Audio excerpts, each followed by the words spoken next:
Ысык көлдүн жээгинде мыйзамсыз балык кармоого тор салган браконьерлерге каршы күрөшүү иштери жүрүп жатат. Анын алкагында Түп районундагы номер 39-40 участкадан узундугу 4600 метрди түзгөн Кытай тору чыгарылып, мамлекеттик экологиялык техникалык инспекциясы жок кылууда. Көптөгөн торлорду чечилип алынып атат.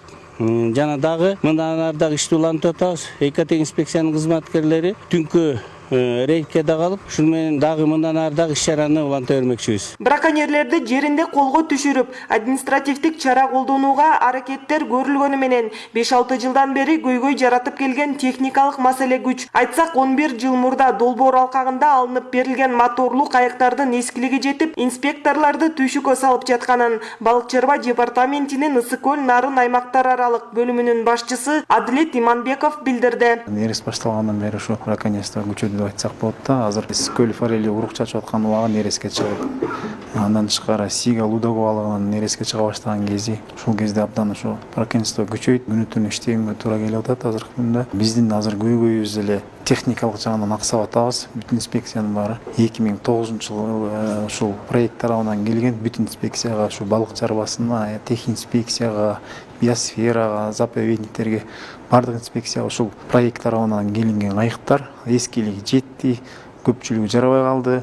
Бир азыркы учурда кээде 3 инспекция бир кайык менен чыкканга туура келип калат. Кайыктарыбыз дагы өтө кубаттуулугу өтө начар, слабый. Айтмакчы, жаратылыш баалуулуктарын сактап калуу максатында облус боюнча 52 балык чарбасы мыйзамдуу түрдө иштеп жатса, ага кошумча дагы 26 балык чарба түптөлүп, жумуш баштоо алдында турат. Ошол эле мезгилде мамлекеттин карамагындагы Тоң балык заводу Ысык көл, Соң көл, Орто Токой суу сактагычына быйылкы жылдын эсебине 9 миллион 660 миң майда чабак өстүрүп кое бергендерин аталган заводдун жетекчиси Максат Абидиев билдирди. Форель балыгынан жалпы жонунан 302 миң икра алынып, андан чыккан 220 миң даана малек тоңдун куймаларды коебуз, жана суулар ошолорго кой берилди.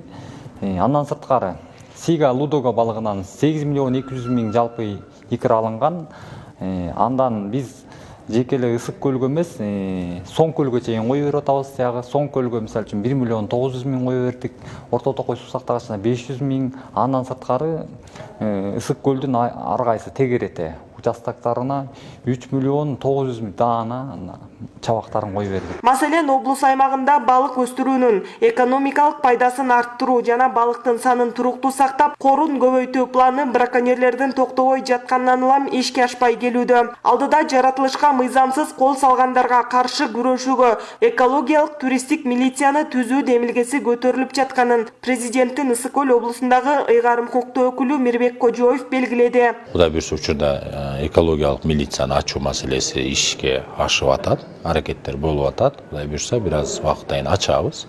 Ошо экологиялык милицияга адистердин дагы жардам берүүсүн камсыз кылуу боюнча өтүнүч келтирдик. Экологиялык туристтик милициянын негизги максаты келген турист, эң биринчи бул жардам берүү. Келген туристтерге жардам берүү маселеси болот. Экинчиси ушу экологияга зыян келтирген фактыларды каршы күрөш жүргүзүү. Ошол эле карагай маселеси, ошол эле балык маселеси, ошол эле экологияны булгоо боюнча маселелерге каршы иш жүргүзүшөт булар. Айта кетсек, азыркы тапта облуста атайын жумушчу топ түзүлүп, экологиялык туристтик милицияны түзүү мыйзамы иштелип жатат. Жыл аягына чейин мыйзам долбоору жактырылып, жүзөгө ашса, мыйзамсыз балык кармоо, мергенчилик менен карагай кыюу жана жаратылышты булга боого карата бөгөт чарасы күчөтүлөт. Гүлжамал Асанкадырова, Биринчи радио, Ысык көл облусу.